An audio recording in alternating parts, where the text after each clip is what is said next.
kita berdua akan melaksanakan sesi bimbingan dan konseling kelompok dengan tema pilih konten untuk Strawberry Generation dengan sasarannya itu mahasiswa semester 1 dan 3. Mau tahu kelanjutan dari video ini? Yuk simak videonya. Dadah!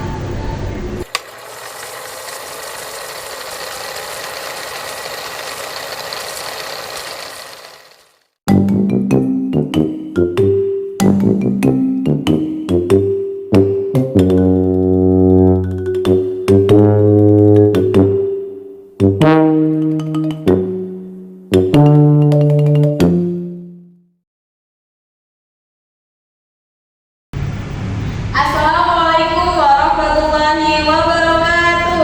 Waalaikumsalam warahmatullahi wabarakatuh. Kurang semangat nih, sekali lagi ya. Assalamualaikum warahmatullahi wabarakatuh. Waalaikumsalam warahmatullahi wabarakatuh. Alhamdulillahirrahmanirrahim, kita semua bisa berkumpul pada pagi hari ini. Sebelumnya kakak mau mengucapkan selamat pagi semuanya. Pagi. Masih semangat hari ini? Masih. Gimana nih, habis bangun tidur perasaannya gimana? Senang. Senang. Kalau Ya. senang, kamu gimana? Senang. Terus? Ngantuk. Ngantuk. Kenapa tuh ngantuk? Kurang tidur? Iya. Begadang? Iya. Guys, sebelumnya kita mau perkenalan dulu kakak di depan ini. Dari kakak, perkenalkan nama kakak Ulfatul Rahmah, panggil aja Kak Ulfa. Di sebelah kakak ada Perkenalkan, nama saya Restuti Mama Yuliana. Kalian bisa panggil dengan Kak Restu. Hai. ya kakak, kami berdua di sini. Kalian sudah tahu di sini mau ngapain? Belum. Jadi di sini kakak berdua ini kita melakukan bimbingan kelompok. Tahu bimbingan kelompok? Jadi, bimbingan kelompok ini merupakan suatu kegiatan di mana ada pertemuan dari konselor dan konseli yaitu anggota kelompok kalian untuk mendengarkan materi terkait permasalahan yang saat ini sedang dialami. Seperti itu. Baik. Tadi kan ada yang ngantuk nih. Suruh naik juga. Ada yang punya CD nggak?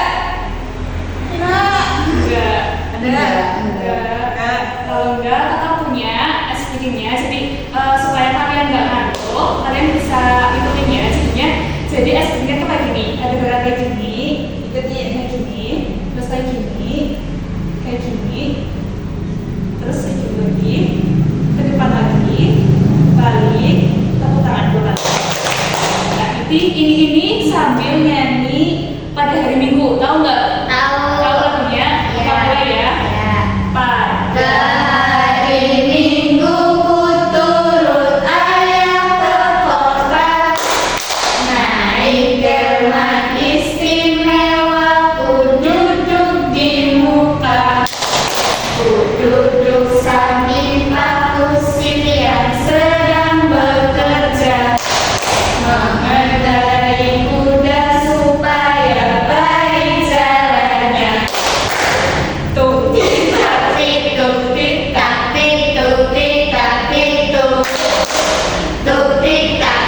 tuh. Suara satu kuda. Gimana? Masih ngantuk nggak? Enggak. Oke. Lanjut apa? Oke.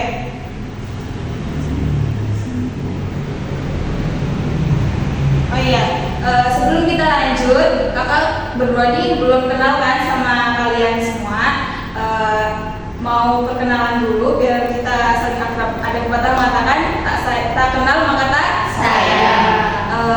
Kakak mau perkenalan dimulai dari yang pakai baju merah.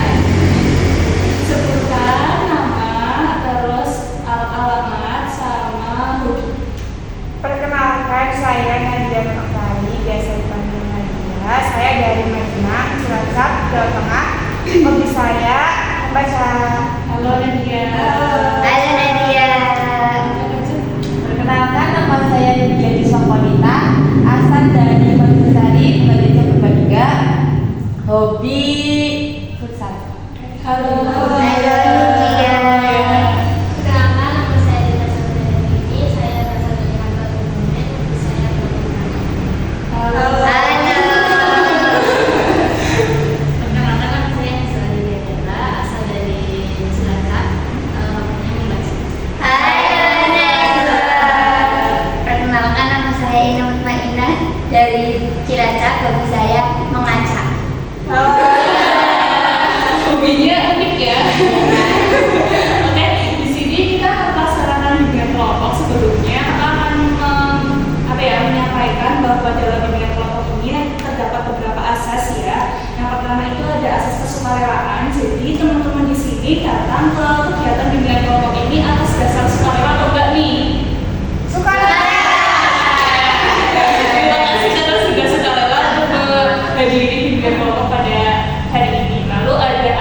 kami sebagai konselor juga akan menjaga kerahasiaan dari teman-teman semua.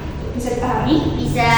Oke, langsung saja di sini kita akan melakukan pembinaan kelompok dengan tema Fight Up, pilih konten bangun generasi strawberry untuk makan. Sebelumnya di sini teman-teman udah tahu belum sih strawberry generation itu apa? Belum. Berarti baru dengar hari ini ya? Enggak. Berarti pernah dengar? Udah pernah dengar tapi nggak tahu makannya. Oh, dengarnya di mana? Di media sosial? Di kampus. Oh, di kampus. Oke, jadi karena ada yang belum tahu, jadi strawberry generation ini merupakan generasi yang penuh dengan gagasan yang kreatif, tetapi mudah menyerah dan gampang sakit hati. Jadi istilah ini tuh pertama kali ada di Taiwan, ditujukan kepada generasi yang lahir pada tahun 2000-an. Teman-teman di sini lahirnya tahun berapa nih? 2005. 2005. Nah, berarti termasuk dalam generasi meskipun 2000-an dan pas zaman-zamannya belum teknologi maju kayak gitu ya. Tapi kan setelah kita besar, setelah kita belajar dewasa, teknologi semakin berkembang dengan pesat ya kan. Sebenarnya semua kebutuhan itu jadi terpenuhi dengan instan. Nah, ciri khas dari generasi ini itu lahirnya di dunia digital, jadi sangat mahir menggunakan teknologi. Pastinya di sini teman-teman udah punya HP semua kan? Nah, pastinya juga ada yang mahir dalam menggunakan teknologi. Terus yang kedua itu suka menciptakan ide baru dan berpikir kreatif. Pastinya di sini teman-teman kuliah semua, terus juga punya ide-ide yang kreatif lah gitu ya. Terus yang ketiga itu aktif di media sosial. Punya media sosial semua? Punya. Ada punya apa aja nih? Instagram. Twitter. Line. Terus apa lagi? Facebook. Terus apa lagi? YouTube. Banyak lah ya. Banyak aktif di media sosial. Terus yang keempat, sadar akan tantangan kesehatan mental. Nah nih, kesehatan mental. Kalian tahu nggak kesehatan mental apa? Jadi kesehatan mental itu apa ya Mbak Ulfa? Jadi kesehatan mental itu sehat jiwanya. Jadi nggak hanya sehat badannya aja, mental kita juga harus sehat. Itu apa ya, kayak meliputi dengan pikiran, terus perasaan, nggak boleh overthinking, nggak boleh terlalu memikirkan yang berat-berat gitu. Nah terus yang kelima itu semangat dan skeptis saat menerima informasi, karena kita kan juga bermain di media sosial ya, banyak banget informasi yang ada di media sosial tersebut. Nah kita tuh harus semangat dan skeptis dalam menerima informasi tersebut. Terus langsung ke tantangan nih. Tadi kan udah disebutin ciri-cirinya ada apa aja coba. Yuk satu, berperan aktif dalam berperan. Terus yang kedua apa?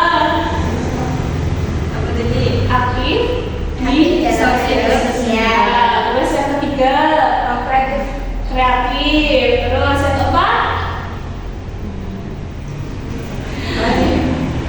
apa ya? Menyadari tentang kesehatan mental. Nah, itu tadi ciri-ciri strawberry generasinya. Terus ada tantangan strawberry generation. Yang pertama, terlalu over exposure informasi. Jadi karena terlalu banyak informasi online yang itu dapat membingungkan dan menimbulkan kebingungan. Jadi karena di media sosial terlalu banyak informasi yang ada, itu jadi bikin kita bingung mana nih informasi yang asli itu yang mana gitu ya. Terus yang kedua itu tekanan sosial media. Di sosial media pastinya banyak banget kan ya kehidupan manusia yang sempurna. Jadinya ketika yang melihat jadi kepengen sempurna dan jadi ada tekanan ya gitu ya kan. Pernah merasakannya sekarang insecure benar. Pernah insecure semua nggak? Nggak media sosial ya. Terus yang ketiga itu ketergantungan teknologi. Nah, karena udah punya HP semua, punya media sosial, pastinya kalau udah pegang HP, jadinya lupa waktu, lupa makan, lupa pacar, gitu ya. Lupa sholat, masya Allah.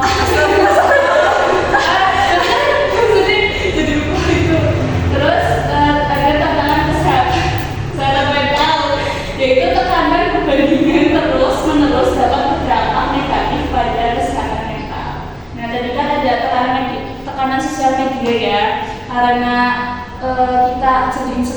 dengan kesempurnaan orang lain itu jadinya kesehatan mentalnya itu terpengaruh. Nah gitu, jadi overthinking, depresi, terus tekanan gitu ya. Terus ada pengaruh konten negatif. Nah dalam bermedia sosial ini kan kita juga harus milih-milih nih konten mana yang sekiranya negatif dan konten mana yang sekiranya positif. Kalau negatif yang membuat kita jadi down, jadi merasa nggak percaya diri itu nggak boleh dibuka. Istilah itu kita bisa mengurangi. Terus yang keenam ada pelecehan online. Bisa aja karena udah di sosial media itu bisa aja terdapat pelecehan online, yaitu resiko tindakan pelecehan online. Nah dari tantangannya ini tadi mana nih yang sekiranya dari teman-teman itu merasakannya dari keenam tantangan ini? Dari Mbak yang baju merah, Mbak Nadia, rasanya yang mana kalau dari keenam tantangan ini? Saya sering itu Mbak Kak, sering ngerasa insecure, lihat orang-orang cantik di sosial media. Oke, terus Mbak selanjutnya? Ya, kalau saya sendiri juga merasa insecure Lihat scroll TikTok gitu ya. Terus Soalnya ketika teman-teman kalau kita udah scroll udah Bangun tidur juga carinya HP. terus nanti sama-sama terus sama Apa tuh samanya? kecenderungan Kecenderungan. lupa waktu semuanya. oke, jadi di sini semuanya merasakan tantangan dari strawberry generation ini ya. Terus bagaimana nih? Tadi kan udah ada tantangannya. Pastinya di sini kakak memberikan tips supaya memilih konten yang positif. Yang pertama itu pahami nilai-nilai dan prinsip-prinsip yang penting bagi diri sendiri. Artinya kita sebagai manusia itu harus punya konsistensi, punya pendirian. Nah, pilih konten yang sejalan dengan nilai tersebut. Ketika kita konsisten dengan apa yang kita inginkan, maka kita dapat memilih konten yang lebih bagus, yang lebih bermakna positif dalam hidup kita, seperti itu. Terus yang kedua itu aktif mengatur filter konten untuk memastikan paparan informasi yang lebih positif dan mendukung. Artinya itu kenapa kita memfilter informasi? Artinya supaya kita bisa mendapatkan informasi yang asli, supaya informasi tersebut itu bukan hoax dan kita nggak salah gitu ya. Terus yang ketiga itu pastikan kembali keaslian dan keandalan sumber sebelum mempercayai informasi ini. Masuk ke yang tadi harus mengetahui keaslian dan keabsahan informasi tersebut. Terus yang keempat itu pilih konten yang memberikan kebermaknaan positif. Nah, diingatkan lagi bahwa dalam memilih konten dalam kita melihat media sosial itu kita harus memilih konten mana tuh yang sekiranya memberikan dampak positif bagi hidup kita.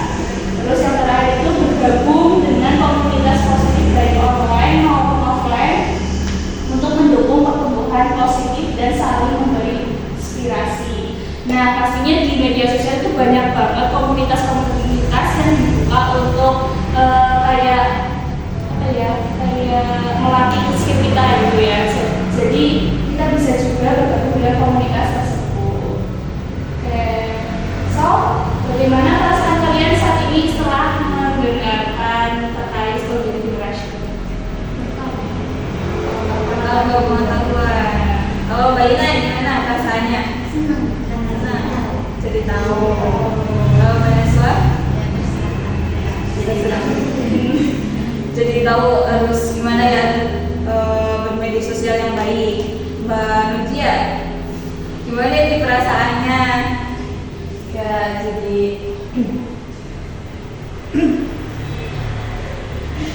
jadi tahu apa itu strawberry generation. Kalau Mbak Nadia? Jadi tahu itu kesehatan mental sangat penting. Oke, strawberry generation. Terus setelah nonton bimbingan ini ada nggak sih perasaan kalian kayak oh iya ternyata aku juga ngerasain seperti itu? Ya. Nah, tadi kan udah dijelasin terkait strawberry generation ya. Nah, kalian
kamera apa ya tadi hasilnya.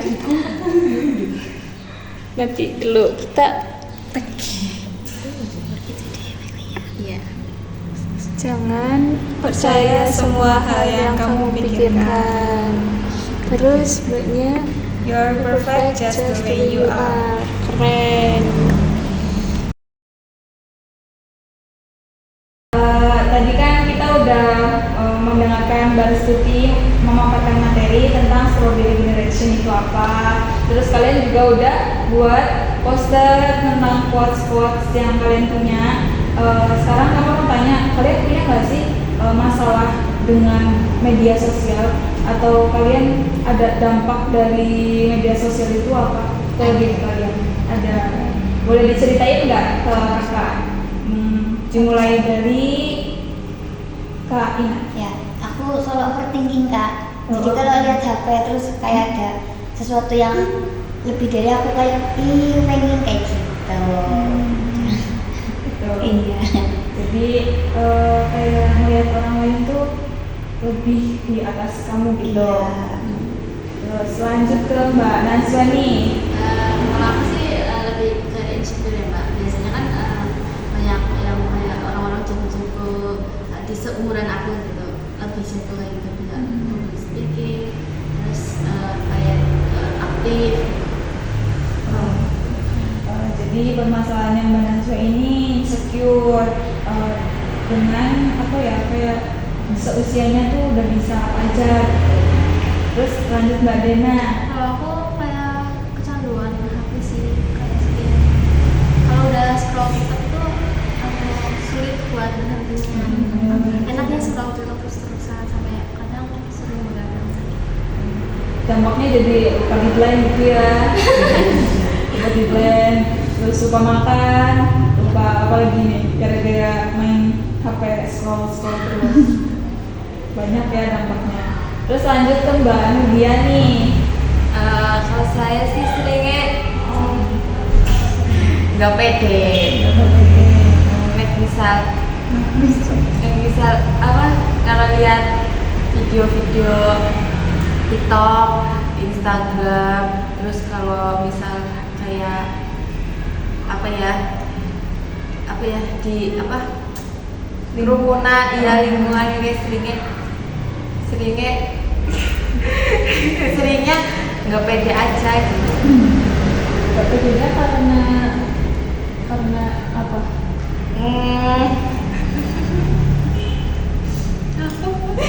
Karena nggak kayak yang di situ Mbak.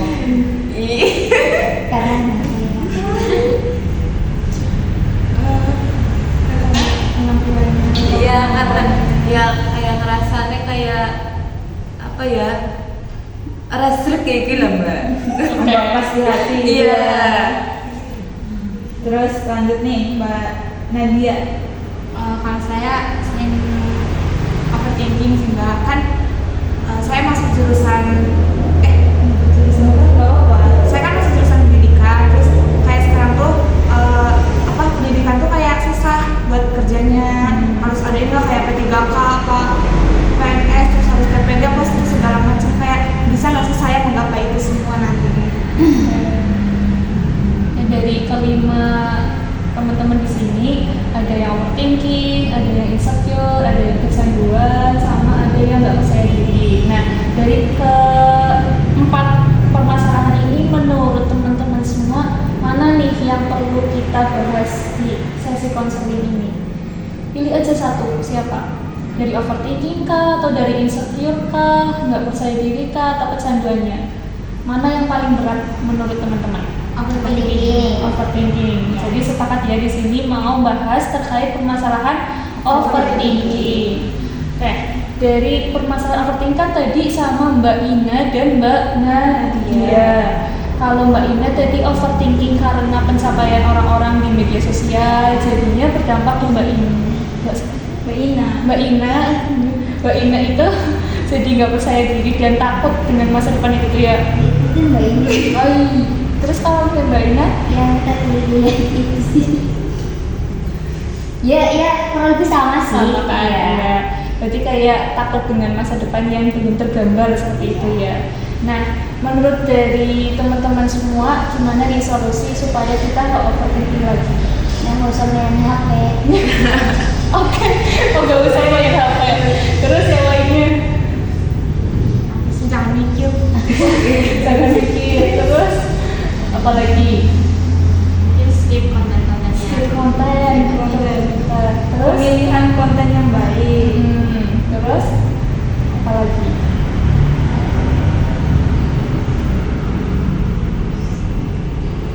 Mungkin kita bisa ini ya kayak memberikan prinsip bahwa ini hidupku, aku yang nentuin, aku yang bikin supaya kita gak overthinking dengan masa depan. Mungkin seperti itu ya.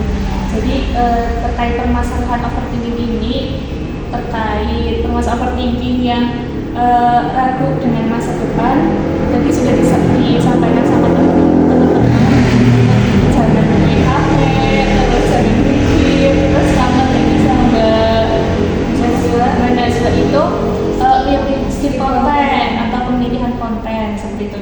Dari teman-teman setuju nggak nih sama 3 solusi ini atau mau ada tambahan lagi? Ada tambahan lagi. Apa tuh? Perbanyak ibadah. Ada tambahan lagi. Gimana? Banyak kegiatan-kegiatan yang nggak ada sosial media. Iya, yang positif. Yang di offline-nya itu kita banyakin lagi ya.